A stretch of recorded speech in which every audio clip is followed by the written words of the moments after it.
And we are live on another edition of the K&K Sports Show. Oh, I got a lot to say, but I'm going to be good till 10 o'clock Eastern tonight to the Broncos show. But before I get to our panel, before I get to opening statements, I'm going to throw it over to somebody we missed last week.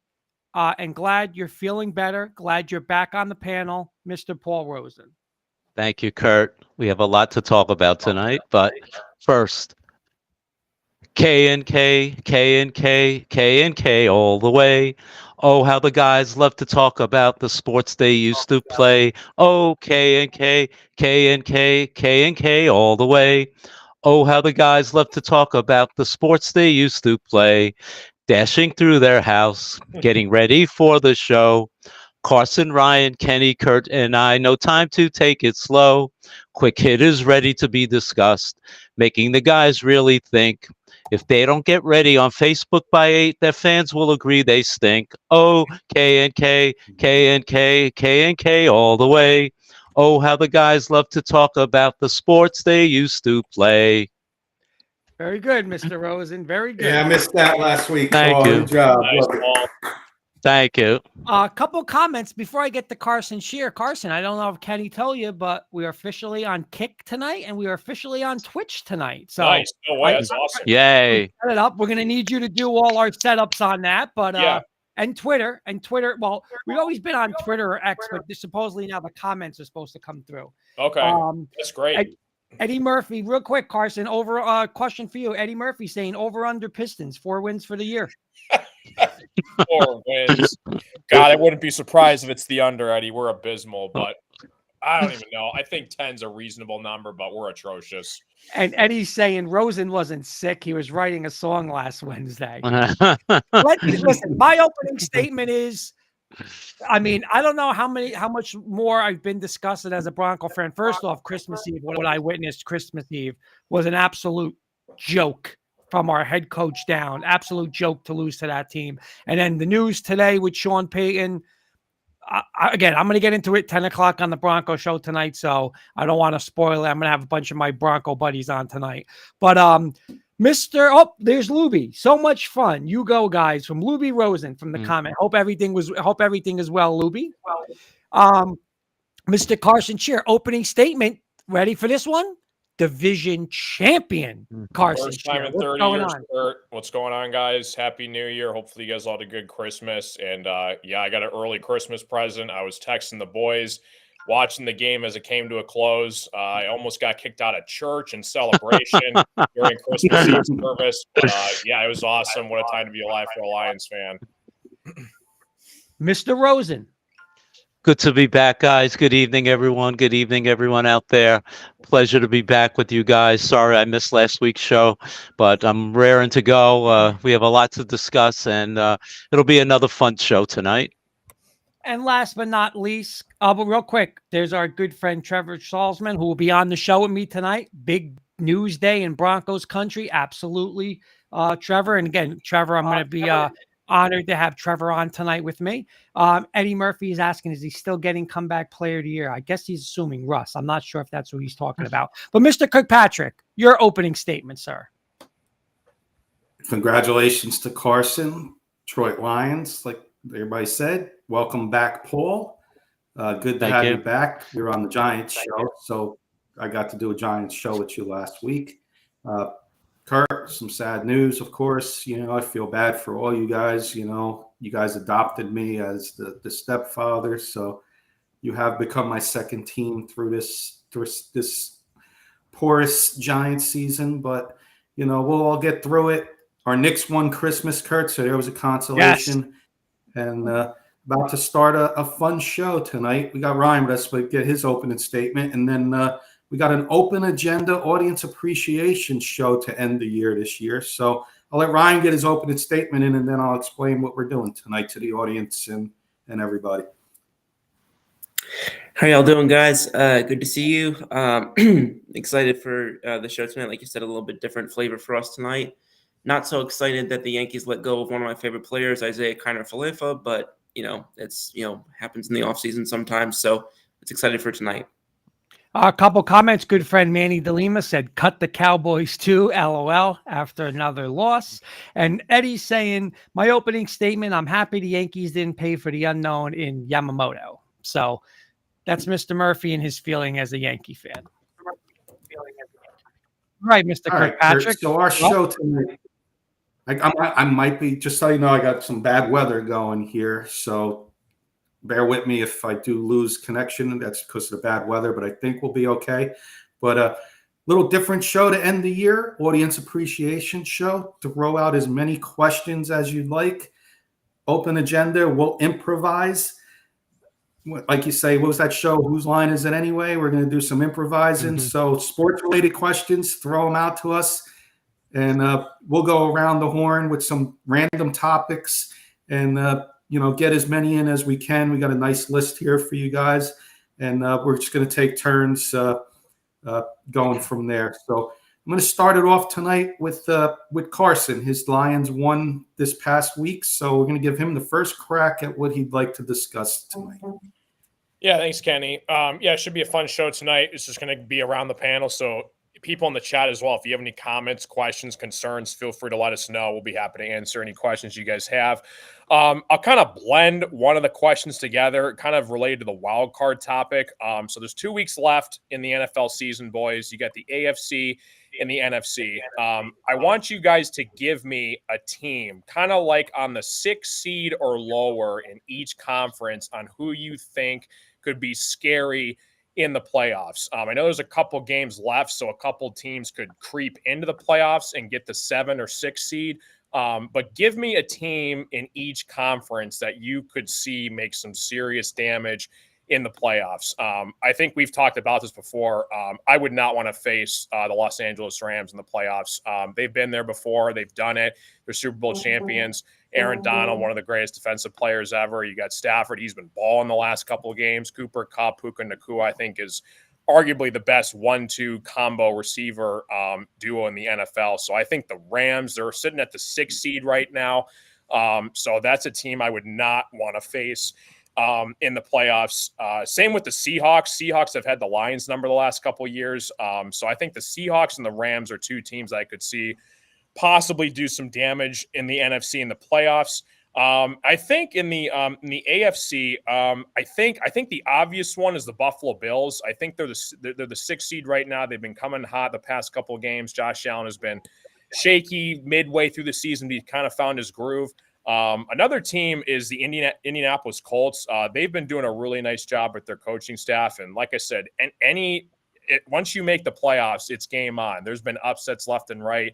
I've alluded to this before, the analogy with Paul and Kenny and Sis's Giants. They were the last team in the wild card a few years ago, and Eli took them all the way to the Super Bowl and won it. So give me a team, guys, in the AFC and the NFC that you could think be a dark horse for a possible Super Bowl appearance. One of each. So I'll go to Kenny first. One in the AFC and one in the NFC, Kenny. NFC, I'm going to go Tampa Bay Buccaneers.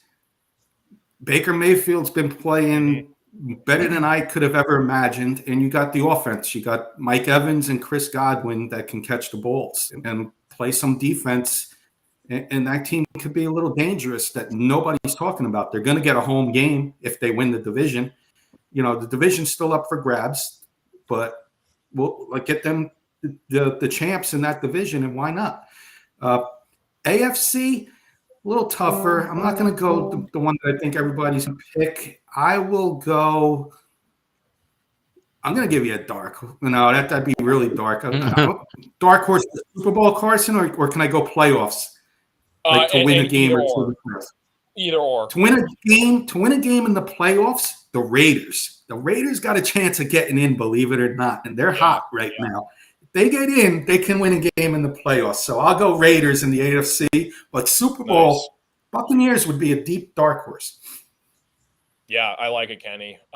Kurt, do you have a team in each conference that you could say, hey, I don't want to face that team? Yeah, I honestly, I think the Buffalo Bills, maybe now besides Baltimore, because Baltimore's defense is phenomenal.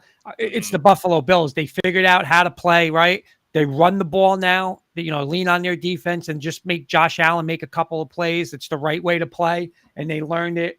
So I'm going to go Buffalo, and I'm going to go Rams. I'm sorry. It's just, listen, they're the third best team in the NFC. You got the Niners, you got your Lions, and then listen, the Rams are the next best team. I mean, the two teams in the East, you saw that they can't compete with the 49ers. I'm going to go Rams. Super Bowl quarterback, Super Bowl head coach, one of the best defensive players, and they've been there, done it. I'm going to go Bills and Rams. Nice. Paul, give me a team in each conference that you would be afraid of to play in the playoffs. Yeah, I'm going to echo your guys with the Rams. I think you listed everything that I was going to say, and even Carson talking about the Giants going on the road and winning and getting into the Super Bowl. But I'm going to sort of twist around the Bills situation for a little bit, because looking at their schedule and the Dolphins' schedule, I think they have a legitimate chance of winning that division, because this week the Dolphins are playing at probably the number one team in the NFC and the NFL right now, the Baltimore Ravens, and they can easily lose that game. And then it comes down to the last weekend of the season where the Dolphins are playing the Bills. So the Bills could conceivably still win the East. And then you have the Dolphins going in as a wild card. And listen, I would not want to face the Dolphins, whether it's on the road or at home, with the type of speed that they have and the way Tua has been playing. So it could be the Dolphins and the Rams that, in my opinion, could be dangerous playoff teams. Nice. I like it. Ryan, who would be the Eagles' scary opponent? Who's the team you don't want to face in the playoffs in the NFC, and then give me an AFC team? Okay, so this is a different question. Okay. In the NFC that I don't want to face, honestly, Carson, it's probably your Detroit Lions. Because I think that we can go toe to toe. It's probably going to be ugly in some cases, as we keep seeing, but I think we can go toe to toe with pretty much anybody in the NFC still. I still think we can take San Francisco. But I saw Kurt's expression there. But I think it's your Detroit Lions. And then AFC, are we talking about, you still talking about for Super Bowl with the Eagles potentially? Or are you talking about just a team like, I don't want to play that team if I was an AFC team in the playoffs. Like, watch out for them. Team I don't want to play. I mean, I feel like somebody already mentioned this in the chat, I think, but they got a Super Bowl winning quarterback and they've got an all-time great defense. It looks like. I don't want to play Cleveland. I don't want to be going up against, a Joe Flacco led veteran team with, that defense and some of the weapons that they have. Kevin Stefanski, I think, should be, at the top of the list for Coach of the Year. I wouldn't want to go up against, Cleveland, a team that was not supposed to be there. And, as they say, I know we don't like this phrase on this show, but playing with house money. I know that doesn't exist when you get to the Super Bowl, but yeah, not a team that I would want to face. Carson, can I get a couple of comments in real quick? I was just going to read them. I don't want to get behind, but real quick, Kenny, Luby saying, you could ask any questions. So Luby wants to know, what did you have for dinner tonight, Kenny? Kenny cutlets, chicken parmesan, Luby. Kenny cutlets. Nice. There's our good friend Henry Zimanoff saying, blank. Now the Broncos are expected to cut Russ off the roster in 3 months. I'm going to get back to Eddie's in a second. Eddie then is saying Rams, and I think the Bills could make a run. Coach Breslin, what's up, guys? Merry Christmas. Here's my question. Why would we'll get to that one in a second, Coach. Another one after Carson's done. Wayne Horton saying hello. Manny DeLima saying Detroit. He doesn't want to play.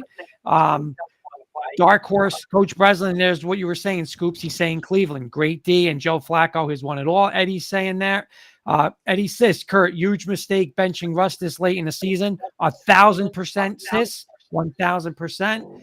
Eddie's saying Flacco's reborn. Jenny Hoops is chiming in from Twitter. I asked her, please tweet, just message to make sure our Twitter or /X is working with the comments, and I see it, so it is working.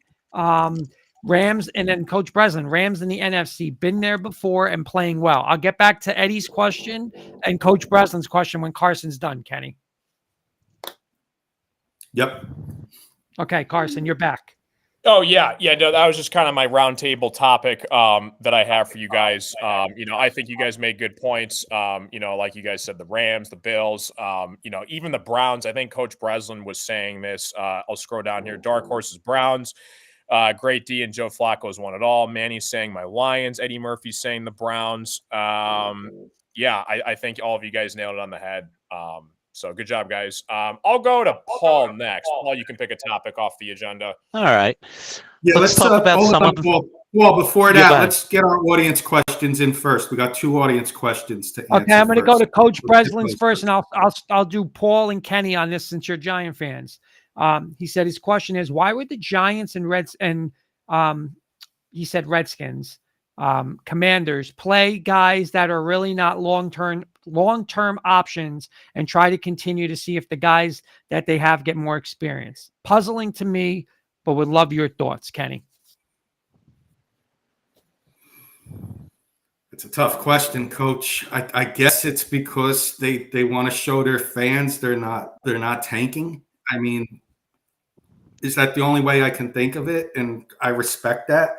I want to, as bad as our season has been, I don't want to go in and go in without a chance to win the game because of guys who aren't, guys who are third string players. And, Tommy DeVito, for example, great story. He didn't have it in the first half. The Giants wanted to go and beat the Eagles. And they played very hard in that game and almost pulled it off. So I respect that, to play your best players, even though they may not be long-term. That's how I'm seeing it. I don't know if Paul agrees with me or disagrees, sees a different point, but that's how I see it. And I haven't watched too many of the Commanders games, Coach, to see what they've been doing, but that's what I would think. They want to put out a product that can compete each week. Yeah. Paul, what's your thoughts?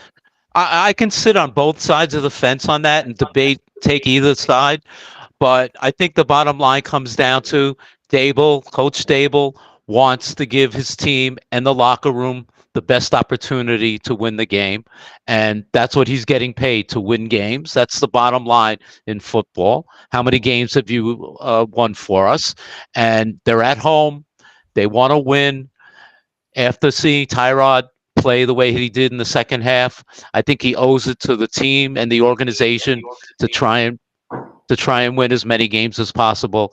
As Kenny alluded to, Tommy DeVito didn't have it in the first half last week, and he also didn't have it for most of the game against the Saints the week before. So you go with your veteran, you go with a guy who's been comfortable for 13 years in the league, and sure, it doesn't allow you to see someone in the long term, but hey, we all know it's a short-term league. Guys may not be around by next year, so you try and win as many games as possible. Comment from Eddie Murphy. I'm going to go to Carson and then Scoops. I see female refs in all major sports except Major League Baseball. Will that ever change, or is MLB too old school to do it, Carson? No, I think it's only a matter of time. Before it was only all males across the board with all sports. I think, a matter of time before there'll be a female umpire. And Scoops, what's your thoughts? Absolutely. I mean, you've got the Yankees have a minor league manager named Rachel Balashevak. The Giants have a coach who's a woman as well. I think it's just one of those things where it's, just that specific position hasn't seen it yet. I don't think it's any sort of an old school related thing. Coach Breslin saying Tyrod Taylor made one play. They scored from a turnover. Okay. One more thing, Kurt, on it. One more thing real quick. I just thought of it, and I'll do this in 10 seconds. Coach, Tyrod Taylor, Daniel Jones is hurt, so it could be a competition to start the season next year with Tyrod and DeVito to see what we got. Maybe bring Tyrod Taylor back on a team-friendly deal. I don't know. Maybe that could be a reason, Coach. I'm not sure. Mm-hmm. Just wanted to add that with Tyrod Taylor, Kurt, because Daniel Jones is hurt with the ACL injury. Okay. Trevor saying getting rid of Russ sets the Broncos back at least 2 years. Pressure is on Sean Payton now. Again, 1,000%. I 1,000% agree with that. Okay, Kenny, I'm sorry. Carson, you have anything else, or you're good? No, I'm good. Yeah, good job, guys. All right, I think Carson. we're gonna go. He was Carson. Carson called out To me. Paul for the next time. Yeah. Okay. Sounds Thanks. good. Thanks, Carson. Yep. Let's talk about, there were a lot of interesting games, and I'm using that in quotes, over the weekend. Let's talk about the surprise games, the surprise teams, and disappointing teams last weekend. I'll start a little with steal on Carson's. I like it. A little steal on Carson's topic. only for this week. Carson owns the question, but let's start with Kurt. Kurt, give me your surprise team and your disappointing team. Well, my disappointing team are the Denver Broncos. You know, you had everything that needed to happen on that first off Saturday and Sunday, right? I mean, you almost had everything with Buffalo losing, but the Bengals lost, the Colts lost, you know, the Chiefs lost. I mean, you had everything in front of you to where, you know, you possibly listen, you could win the division, right? Because the Chiefs are just zoop here. You know, here comes everybody. Mahomes. I mean, talk about washed. Have you ever seen somebody the greatest ever? I mean, is this guy washed? Because this team is going down and you lose to the New England Patriots on Christmas Eve in your building. A team that's, I mean, did they even want to win? They sat all these guys, the Patriots, and you couldn't win that. I mean, that's an absolute disgrace performance from Sean Payton. So my disappointment is 100% the Denver Broncos. And my surprise, guys, and even though it's in defeat, I'm going to be honest, it's your New York Giants. You know, I really thought the Eagles would just absolutely blow their doors off. And this is why the Eagles, I mean, if I'm an Eagle fan, and no offense, Scoops, don't set any plans for late January and February, because when you lose 2 in a row and 3 out of 4 and you're on Christmas Day and you got the struggling Giants coming in, and that's a game where you blow them out and you say, now we're back, and you barely beat that team. It's not good. So I'm going to give props to Dable. I've been hard on Dable on this show, but he showed a lot, and that team showed a lot by if I said that was my lock of the week, I thought they win by 28 points. But I'm going to go Giants as my surprise. Okay, good. Kenny, who were your surprise and disappointing teams? Disappointing is Kurt's NFC Super Bowl champs, 49ers. Not because they lost, but because they got their stockings blown off on Christmas. Their Christmas stockings fell right off the fireplace. Got blown out of the doors with Brock Purdy throwing 4 interceptions.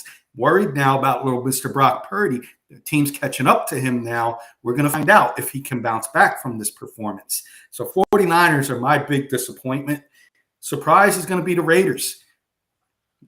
2 weeks ago, 62 points against the Chargers. What do? They come right back as a double-digit underdog, which I hit, by the way, and got the Chiefs, beat the Chiefs in Kansas City. So more of a surprise that the Raiders beat the Chiefs, but also could be a disappointment that the Chiefs got beat. But I'm going to go surprise Raiders going into Kansas City and beating them the way they did with defense. Paul, real quick, I want to catch up with a couple of comments. Coach Breslin is saying, back to your Giants. You don't think the Giants draft the quarterback? And then Sis is saying Coach B nailed it.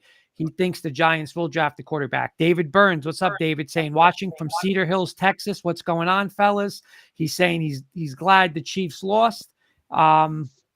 Eddie Murphy, fun fact, Lamar is 20-1 against the NFC quarterbacks, and that loss is to overpaid Giants. Danny Pennies.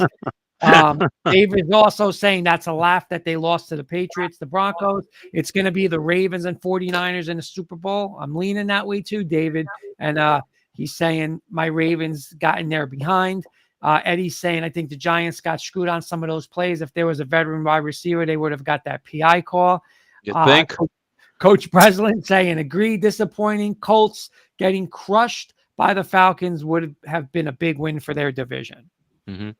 Carson, surprising and disappointing teams? Yeah, Kenny alluded to it with a team I wouldn't want to face in the playoffs, and Ryan's been saying it all year.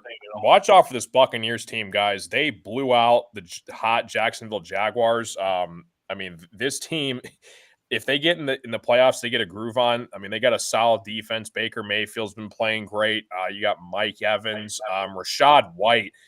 He's been a big help for the Tampa Bay Buccaneers offense. So I would say the Buccaneers. Bonus value question on Wits and Wagers: 75-1 Buccaneers to win the Super Bowl. I just threw $5 on. I can't pass on that value. So Buccaneers, I would say, is surprise.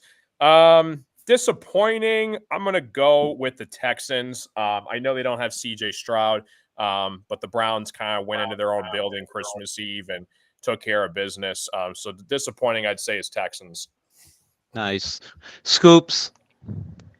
That's me. So excuse me.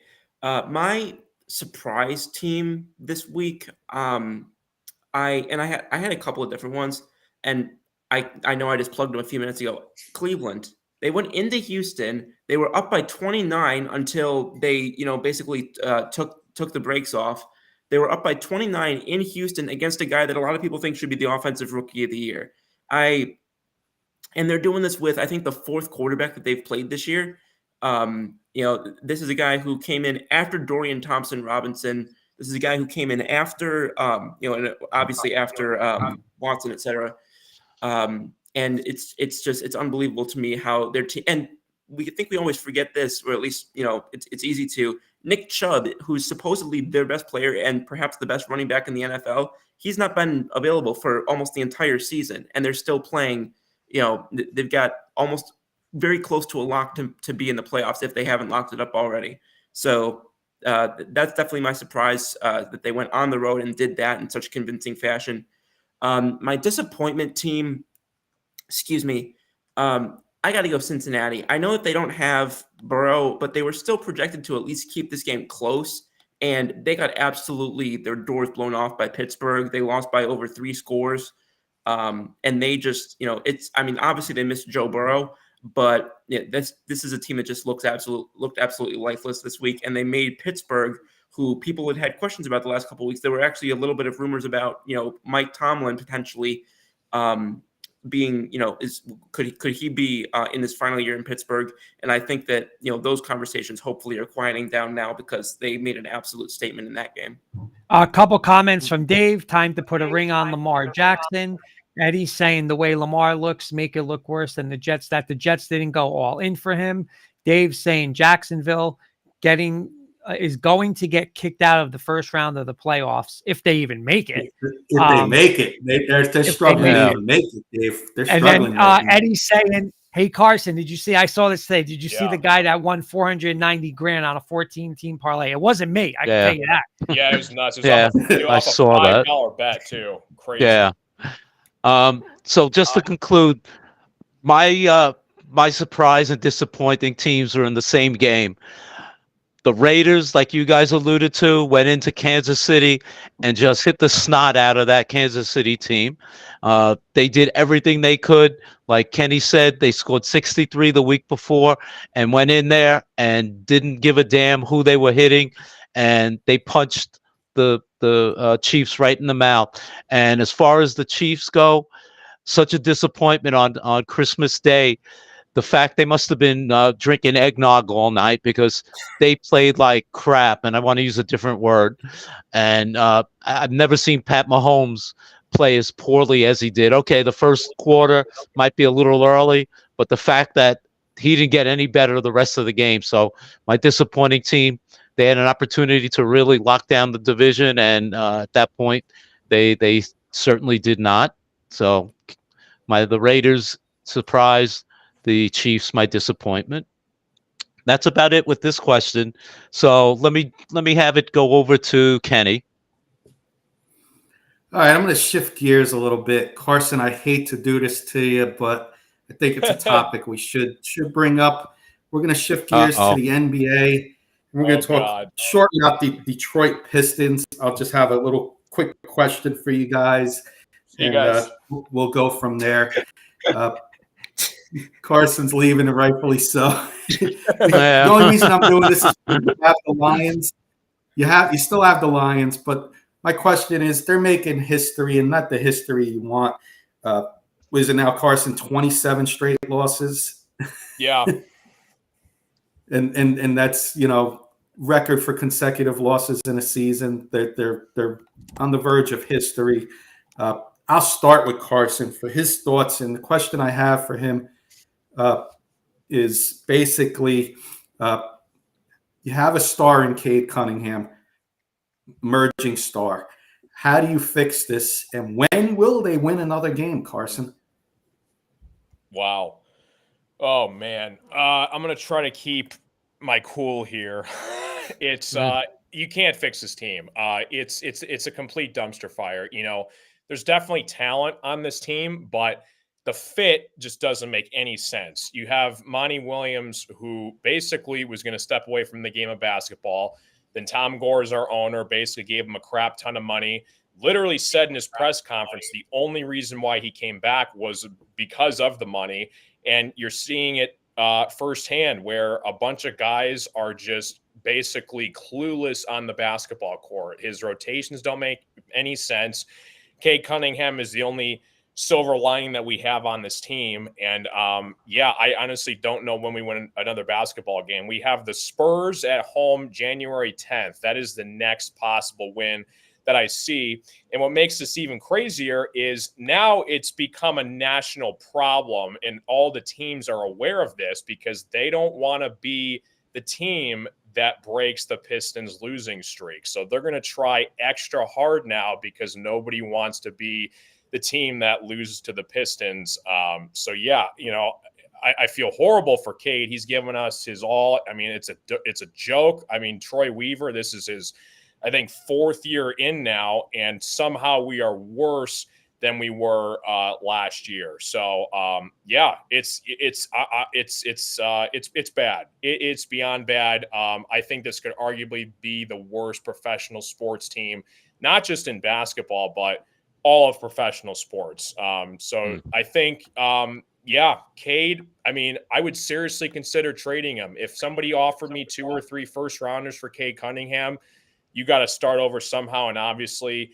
he's doing his part, but it's not winning us games. And that's the bottom line. So I don't know when the next win is. Maybe January 10th, but going back to Eddie Murphy, what he was saying, I think this team doesn't win 10 games this year. We are god awful. Wow. I'm going to ask everybody a different question so we don't really butcher Carson too much here. And I do apologize once again for bringing this up. But I'll go to Kurt. Kurt, anybody on this Pistons roster you'd want to see on our Knicks at the trade deadline, possibly? Me, personally? Bring back Alec Burks. No, I can't think of his name. What's the guy, Carson? Oh, my God, the older guy, the shooter. I can't think of his name. Bogdanovich? Yes, 100%. Because I think he could come playoff time. We don't have shooters. I mean, we're better now with DiVincenzo and stuff like that. But, hey, always, I don't know what it would cost, but an older guy in a clutch situation, Kenny, I would take him, yes. Carson, could Isaiah Stewart play center? Or is he more of a power forward? He's more of a power forward. He's more of a defensive player. I don't know what to think of Beef Stew. Oh man, we need a center. That's why I was asking, because Mitch is out for the year, so that's why I was asking. Yeah, Jalen Duren, he's our guy, but I think we're going to keep him. Scoops, anybody on your Pelicans you can take from this Pistons roster? I mean, obviously, just on a personal level, Isaiah Stewart coming to New Orleans would be fantastic. Just because, again, I was his manager for 2 years. For those who don't know, no, I think from a pure basketball standpoint, I mean, we had shooting issues, last year. So if you're able to get, maybe a Knox type, to add something there. He's not really gotten a lot of playing time, but there's actually a guy that I remember from Seton Hall, Jared Rhoden, who's gotten some playing time, very little bit, but has gotten some time with them this year. If we wanted to take a flyer on him, I'd love to see that, because I think that his game could really help where they're lacking on offense right now. It's on a personal level, I'd love to see Beef Stew there, but I think Jared Rhoden or Knox would be good fits basketball wise. And Paul, I'll wrap it up with you. A different question for you. We'll let you play general manager of the Pistons. Are you building around what could be a future star in Cade Cunningham, or are you going to unload everybody, including Cade Cunningham, and even Monty Williams and just start completely over once again? Well, the quick answer will be, yeah, I'm going to build around him. But I know Scoops wanted to be their general manager, so he might be better equipped to answer that question. But in any event, could I just ask a quick question myself, not to Yes. pile on with Carson. I'm trying to deflect it from you. How the heck are the San Antonio Spurs only 4-25? Yeah. This year?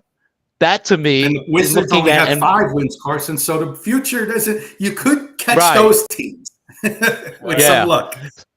Yeah. So that doesn't make any sense either. They got a great core as well. They got Sohan, obviously Victor. A couple great guys. I mean, Greg Popovich. I mean, Hall of Famer coach. I don't understand that either. I think it's just a matter of just NBA just takes so much time to develop, and you really have to nail your draft picks, and you're really banking on a superstar to have any prayer in the playoffs, at least a top 10 to 15 player in the NBA. If you don't have that, you're screwed. Agree. All right, that was my little Pistons thing. Sorry again, Carson, but you took it like a champ, like you always do. So I'm gonna pass it off. We're gonna let Ryan pick something off the list, or something that he's got on his mind. Yeah, so I brought this up back in baseball regarding the chat, or in the chat rather, and I'll kind of merge what I believe it was Carson who said with me. So we talked about the now Carson, correct me about the phrasing of it because I don't have my phone in front of me. But your question regarding the 2 players that the Dodgers just signed, and kind of merging that with my question of, do you think baseball needs to implement a salary cap, or do you think a salary floor because of the teams that are obviously notorious for not spending money, the Pittsburghs, the Cincinnatis, et cetera? Do you think that's the right way to rectify it, or how would you approach it? Because it's clear that the Dodgers, they're not going to be the last team that does this unless Major League Baseball makes some changes, which I'm not exactly sure without a salary cap how you go about that. So I'll start. How about Carson? You start because you're the one who asked the question originally. Sure. Yeah. I mean, I think it's flat out ridiculous that these owners can basically just spend. And since there's no salary cap, they can just buy their way to a championship. And it's just such a controlled market where basically these top free agents, they just go to whoever has the most money. And since there's no salary cap, here's a couple $100 million, here's $700 million for Ohtani, no big deal. It's a huge problem, and obviously the fans get screwed because it just means ticket prices only go up, jerseys go up. I mean, everything goes up in price. It's becoming a rich man family's sporting event to attend. And it's absolutely crazy that the fact that these are 2 human beings who play a children's game and you're giving them over $1 billion to hit a baseball. I find that absolutely ludicrous. And I think 100,000% there needs to be a salary cap in baseball. And I can't believe there isn't. It makes sense. Excuse me. Do you think that on the other end of that, do you think that there is legitimacy on the salary floor for the other side of things? Because it's also obviously a problem of teams not spending when, you can argue you have $800 million to, buy a team, but you can't do anything about, the players that you already have. Yes. I mean, I think it kind of goes back to, if there was a salary cap implemented into the game, I think guys' contracts would be way less outrageous. And, the whole injury factor alone, a lot of this money is guaranteed, and, they run the wrong way out in center field, left field, whatever position they play. There goes that money, and, they could be out for the year. So I think there has to be some kind of a rule or something put in place where these players are being paid fairly what they should be based on their skill level, but not to an extent of spending over $1 billion on 2 guys. I think that's just completely ludicrous. That makes sense. I'll go up the way since I started with you, Kurt. Yeah, I'm with Carson 100%. I mean, the sad part too, though, is like a lot of these things like a lot of these teams that this money's spending, like whether it's the Yankees and the Mets, and I mean, they're spending it on garbage and they're garbage teams. So that's why it's worse for Yankee fans and Met fans. I mean, the organization don't even know how to spend the money. But I agree with you. It's just you got to put a salary cap on this. I mean, it's just. And it's where a general manager, right, in these other sports, like when you sign somebody and you have this huge contract, now like your job is on the line and you're just not going to go and say, okay, I'm going to spend it on Stanton, I'm going to get Scherzer and Verlander and this and that, and then just, oh, if it's a mistake, do it again.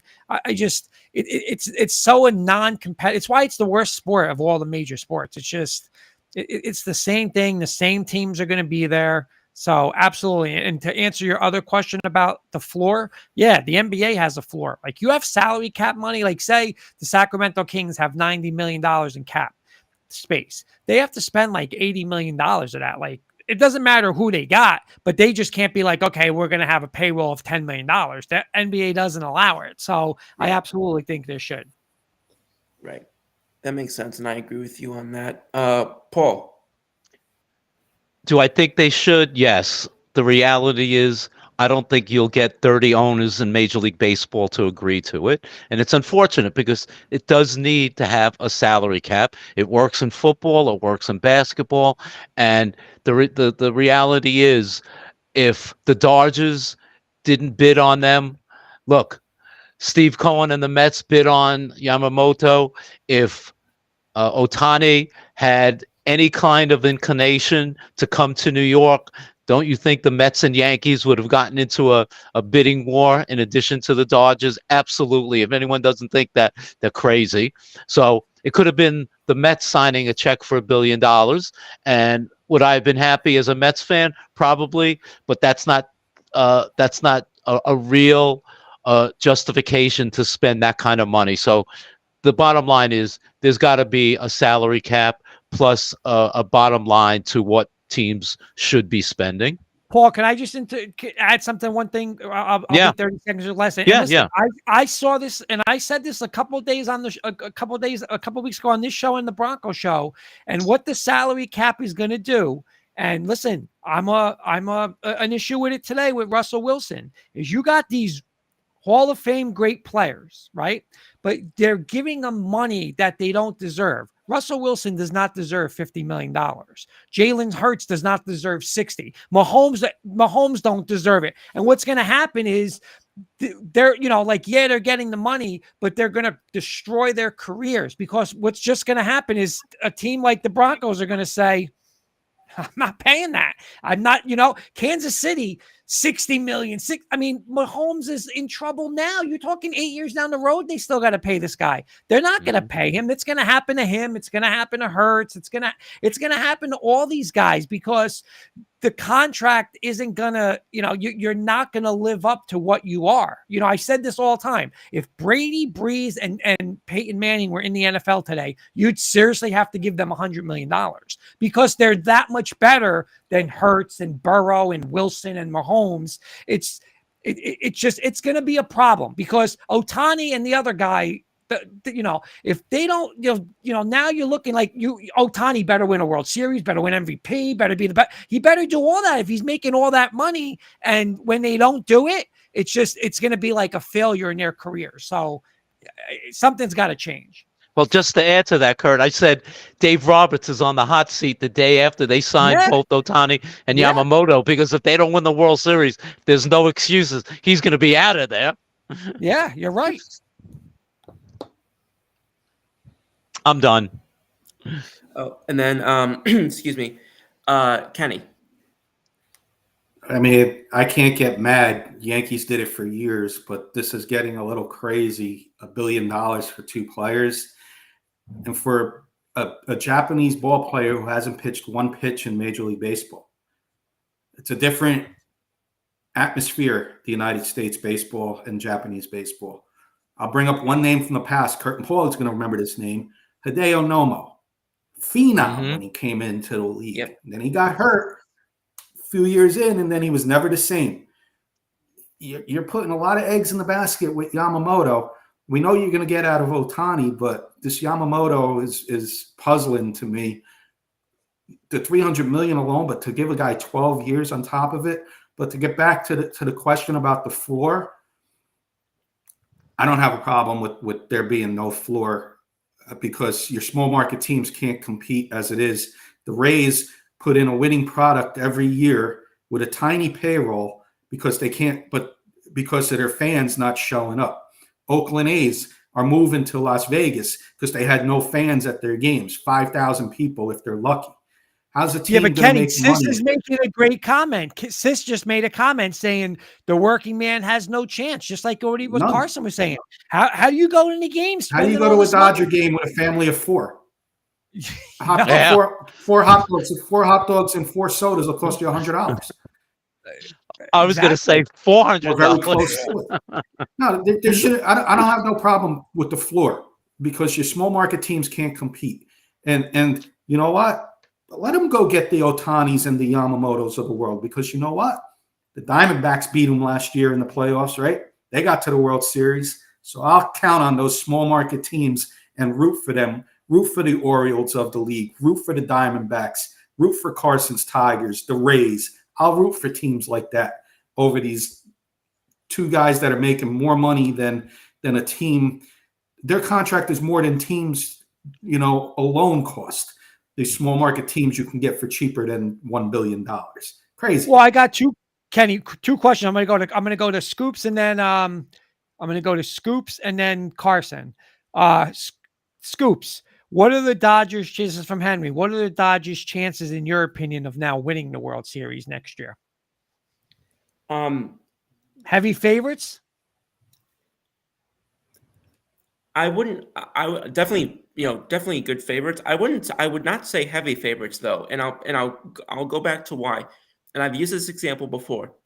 The early 2000s, the Texas Rangers. Now, again, this roster was more talented before these two guys went there, but it was an example of how two players cannot, lead a whole roster of 26. And I still think that the Dodgers need more pitching, even with Yamamoto. And I still think that their lineup isn't what it was a couple of years ago. I love Betts and I love a couple of the other guys, but the lineup isn't what it was when it had Turner in his prime. Seager, Bellinger was great, all of that. So I think that I would definitely consider them favorites, but heavy favorites in a league that also has Atlanta, where the Diamondbacks just came on. I'm not so sure about that. I'm going to go to Carson on this, and this was kind of like what I just mentioned before about the quarterbacks with the money and stuff like that, but agree or disagree with Eddie Murphy. And he's saying Ohtani has to hit 400 or near 400, average 50 homers a year, or he's failing that contract. What's your thoughts on that, Carson? And again, it goes back to why I never in the history of my life have ever understood baseball contracts, because you have to do it consistently for every single year you're playing. These guys play 162 games out of the year, and you've got Ohtani, who barely crossed the 300 batting average last year. I mean, the guy's making $700 million, and he's getting out 70% of the time. If you can hit, if you can get on 30% of the time, you're considered great. 70% of the time, they get out. I don't understand that at all. I never have, never will get baseball contracts. But yeah, he's right. Ohtani, Dodgers, you better win the World Series. You just spent $1 billion on your guys, and I don't think they will. It goes to depth, depth, depth. I don't care. Look at the Angels, Trout and Ohtani. They got nowhere. You got Yamamoto and Ohtani. Yeah, they might get to maybe the NLCS, but depth. That's a failure. That's a failure. Time and time again with any single team that's won a championship. Depth is so important because injuries are going to happen. If one of those guys goes down, they're screwed. It's ridiculous. Couple comments. Coach Breslin going back. Okay, let me just read this real quick. Coach Breslin saying about going to the games. You don't go. More of a corporate game at this point. And then Sis is saying, Paul, the way you eat, it might be more. LOL. Just kidding about the hot dog prices. I got a fun one for you guys. It's open agenda, just talking about contracts, okay? Let's go back in time. I'll start with Paul. Paul, if Cy Young was playing today, what would his contract be? Yeah, it's funny that you brought that up because I was thinking of guys like Willie Mays and Hank Aaron and Sandy Koufax and players like that. But he would go to the owner and say, "Hi, pal, I'm your partner." I mean, you couldn't. There wouldn't be enough zeros at the end of the contract to put down for guys like that, the Babe Ruths of the world. I mean, it would be. Yep. I was Forget going to about ask it. everybody a number. Kurt, Ted Williams, how much would you give him in years? Again, like Carson just nailed it. I mean, you're giving all this He's money a 400 hitter. Yeah, got to give more. Got to listen. Got to give more than Ohtani, right? Got to be more than Ohtani. I mean, you gotta. Yeah. Of course, and a more recent guy, Pete Rose, what would you give him? Yeah, that's more or less than Ohtani. Yeah, I mean, that's a weird example because he had the whole thing with the off-field stuff. But I mean, I don't know. Yeah, Pete Rose. I mean, probably you got to pay him. It's the consistency factor that's huge in baseball. And these 10-year, 12-year deals. I mean, I saw with my own eyes with Miguel Cabrera. He was amazing in his prime. Last 5 years of his career, he was an absolute crap show. Just nowhere near the money he's worth. So Pete Rose, sure. I mean, even like Magic Johnson, Larry Bird, all these Hall of Famers, back in the 80s and 90s, they're probably laughing at the guy's contracts because they know they're better player. They've had better careers, and they got 100th of what these guys are making. And Kenny, Scoops, could I just rest his soul real quick because we're getting short on time. What would Babe Ruth make in today's baseball?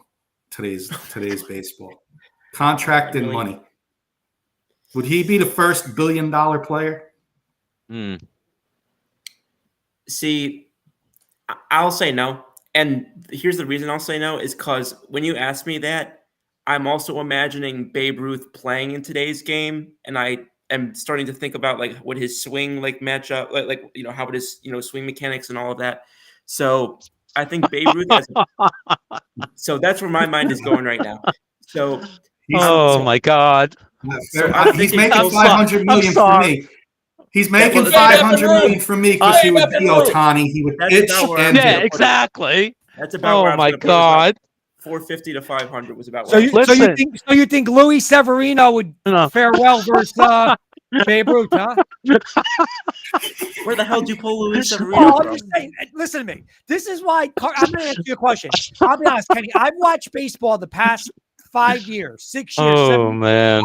I don't think I would put anybody that I've watched in the past 5 years, like in the top 50 or 70, like who, but besides like all these like players you're naming, like nobody's, I mean, I want to hear Mike Trout.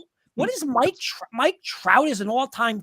I'm sorry. Just even Ohtani's the best player in baseball. I'm not comparing him to any of those guys you're mentioning. Kirk, it's funny you said that because Mike Trout, I think he hit his like 360 something home run, which placed him either right before or right after Joe DiMaggio, and they were comparing who was better, Joe DiMaggio or Mike Trout. Yeah. What an effing joke that is to even compare those two. It's a joke. I opened up worms. Anyway. Well, Kurt, we got about 5 minutes left. Ryan, do you want to pass something off to Kurt? See if he wants to talk about something for the last 5 minutes? Yeah, actually, exactly the person I wanted to ask, but I'm changing sports here, actually. Well, no, we got to go to Kurt. He didn't get you had your Kurt's up.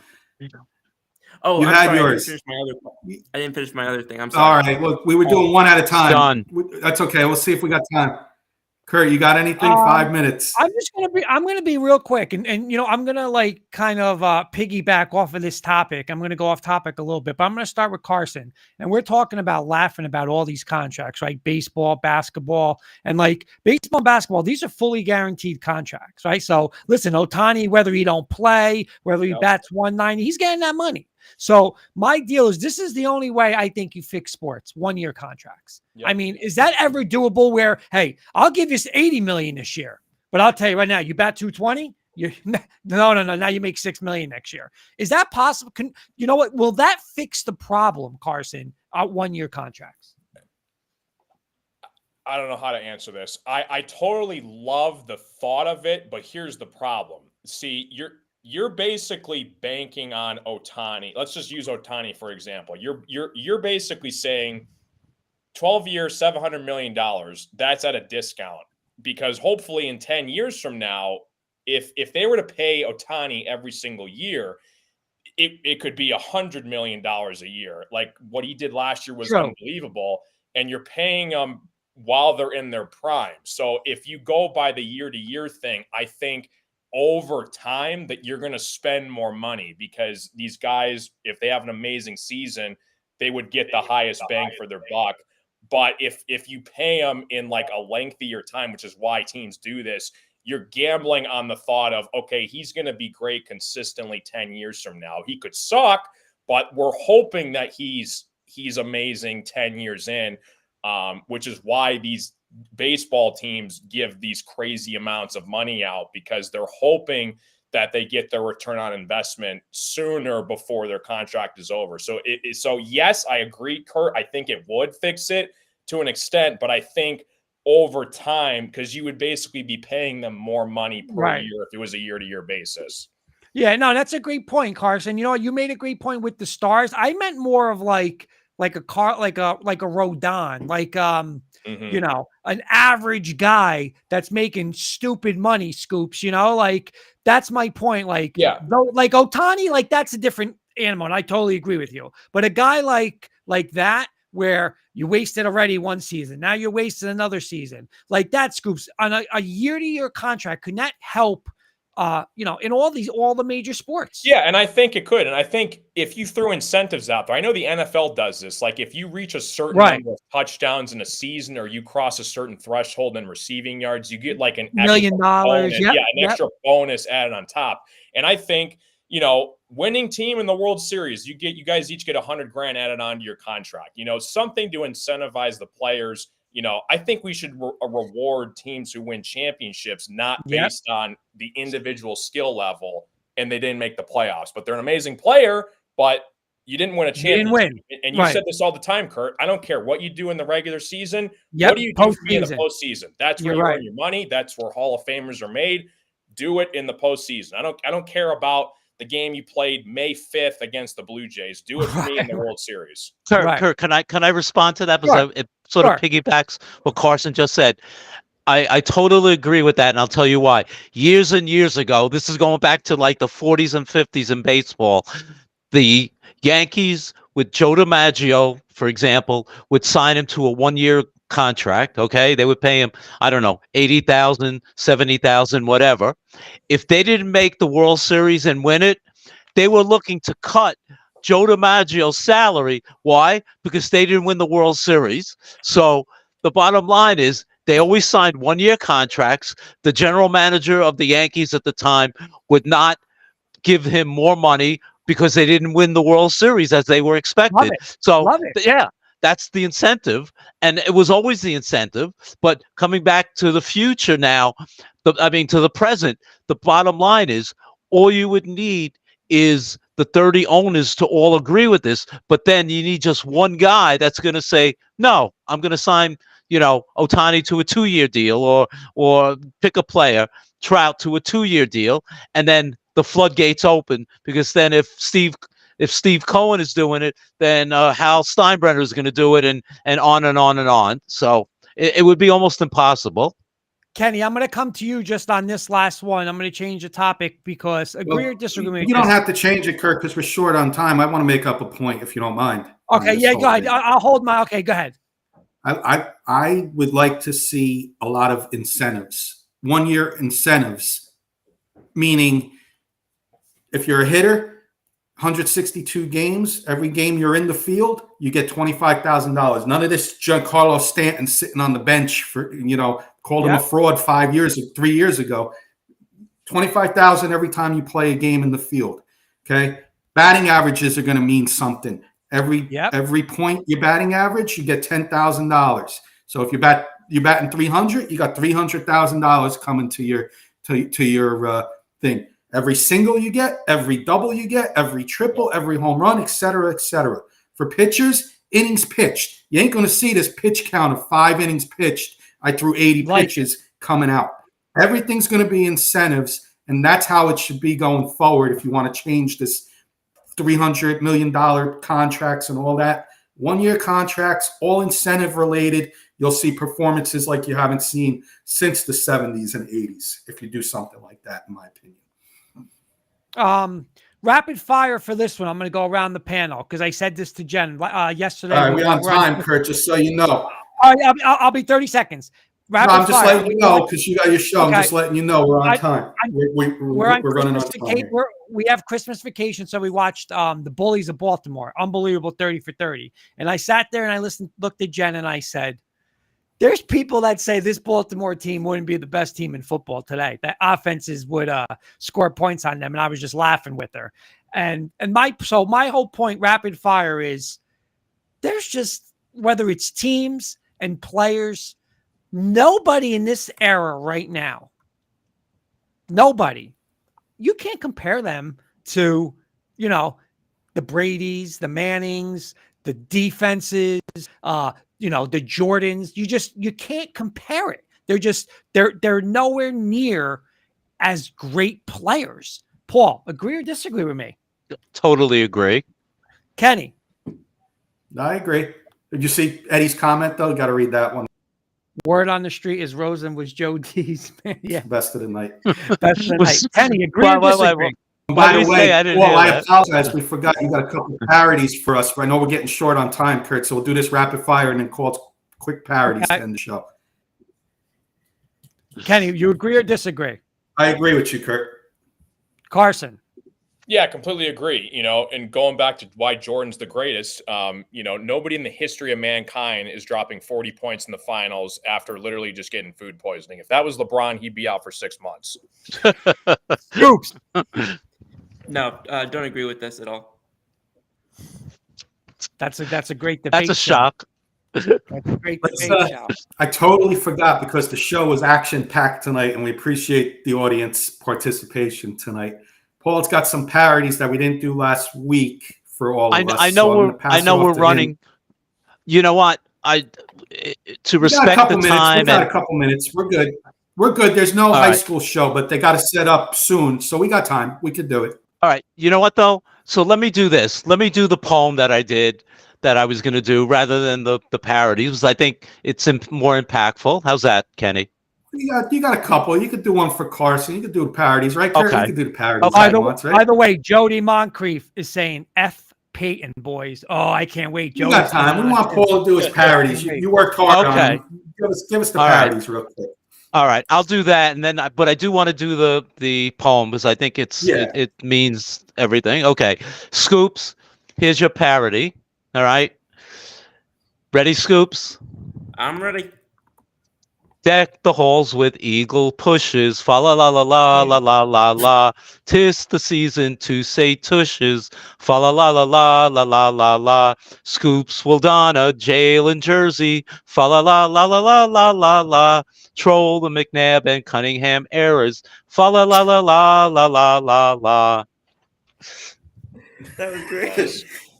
Good start, Paul. I like it. Again, this is going to be out for release. We got Paul's parodies going on CD. You can get a 3-set CD for the price of $4.99 on the K&K Sports Show merchandise page. Remember they used to sell those at 11:30. They used to sell all the hits from the 70s or 80s at 11:30. All right, Carson, this is for you. All right. Sorry to start off like this though, but it gets better. Okay. Oh, the Pistons play is frightful, but the Lions play is delightful. Let's hope they get to the big show. Carson knows. Man, the Lions don't show signs of stopping. Goff, Gibbs, St. Brown, and Hutch are hopping. Nice. They're playing like they're ready for the big show. Carson knows. Nice, Paul. Very good, and Paul. we don't have time. I wrote another song for you guys winning the division. We can do that a different day. Okay. Kenny, let me do. We'll save it for next time. Kurt, he's not doing yours out of respect to you and the Bronco guys because it had to do with Russell Wilson. So yeah. So Kenny, I'll do yours and then I'll do the poem. All right. All right. Sounds good. Kenny Kirkpatrick is a holly jolly soul. He's a Yanks, Knicks, and Giants fan, and the bad seasons have taken its toll. Kenny Kirkpatrick is a crazy sports nut, they say. He wants a new Giants quarterback. Let's hope we see that day. Oh, Kenny Kirkpatrick is a holly jolly soul. He's a Yanks, Knicks, and Giants fan, and bad seasons have taken its toll. Nice. Nice, Paul. Love it. Thank you. Why don't we do this, Paul? Right. Why don't we do this? Let's get our closing thoughts in, and we'll end with your poem. Perfect. We'll end the show with the poem. So, Kurt, why don't we do closing thoughts, and we'll end with Paul's poem. A couple real comment. Eddie saying, Kenny, pump the brakes. Kurt's show isn't for another hour. LOL.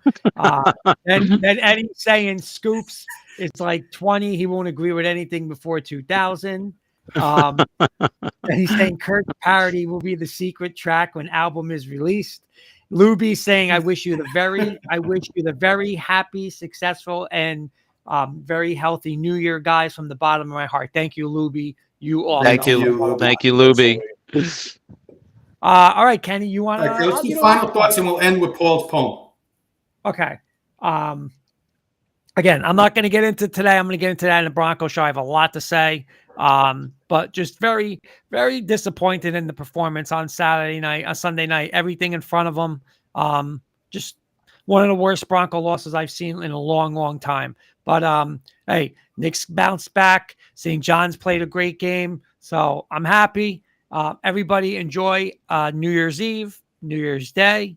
And then just get ready to watch Michigan beat up on Bama boys on Monday afternoon. That's my final thoughts. Carson Shear. Yeah, great show as always, guys. Happy New Year. Hopefully everybody has a safe holiday. And, yeah, big game for the Lions on Saturday. Go Lions. Coach Breslin, Happy New Year, guys. Great show. Mr. Scoops, final That thoughts. was just unnecessary. But Monday, like you said, the Bama-Michigan game, very excited for that. Just want to clear up one thing about my show, because I think I confused some people. My show, What's the Scoop, will be on this Saturday, and I will be on this show next Wednesday. It's Saturday the 6th that I will not be airing the show because I'm not going to be in town. Okay. And guys, please check it out. I know I got to get on there one night. If I get on there now, Scoops, it might just me and you might just be choking each other on the show. So we'll wait till the new year goes on. We'll wait till the new year. No, I'm joking. I'm busting. Paul. Great show, guys. Glad to be back. Go to Paul last. I'll go Paul last. Okay. Go ahead. Yeah. No. Happy New Year, guys. Kurt mentioned it earlier. We are on Twitch, Kick, and Twitter now, along with Facebook and YouTube. Audience, we'd love your feedback. If you like this style of format, fast-paced, asking questions throughout the show, open agenda, let us know. We'll do this type of show for you all. I know Eddie's saying the hour went fast, so I think he enjoyed it. Happy New Year to everybody. Happy New Year to the four of you. Happy New Year to our audience. We will see you next year. First show of 2024. Can't believe I'm saying that already. But Happy New Year, everybody. Before I go to Paul, our good friend Albert Knoppers, Denver Bronco Roundup, who'll be on the show tonight too, saying, good to see you all. Thanks for having me last week. And great show. Albert was an awesome guest. Anytime, Albert, you want to come on, more than welcome. And Mr. Rosen. All right. Great show, guys. Glad to be back tonight. Happy New Year to everybody, especially you guys, like brothers, and to our wonderful fans. So I want to end the show with a poem that I was supposed to read last week. Unfortunately, I got sick, but here we go. 'Twas the show before Christmas, and all through their houses, the guys' computers were working along with their mouses. Their questions were prepared with great care, and even Scoop's questions were also there. Sorry, Scoops, we love you. Kenny, Carson, Kurt, and Paul had their segments ready to give their all. The clock struck 12. The clock struck 8. It's on with the show. Our segments come fast and furious. No time to take a blow. And then to Kenny's eyes should appear our fans' questions, which are so dear. Thank you, Eddie. Thank you, Mark. Thank you, Keith. Thank you, Trevor. Thank you, Sis, and all the rest of our fans as well. Thank you, Albert. Thank you, Dave. Thank you, Jody. A big thank you to Jenny Hoops. All you guys are swell. The show was about to end when there arose a big commotion. Joey Clams came on the show and said, "I'll take the Jets and Yanks in one motion." It's been another wonderful year on K&K. We appreciate our fans each and every single day. Have a wonderful holiday and celebrate right. Merry Christmas to all, and to all a good night. Very nice, Nice. Paul. Very Love nice. Fantastic. Thank you. Happy New Year, everybody.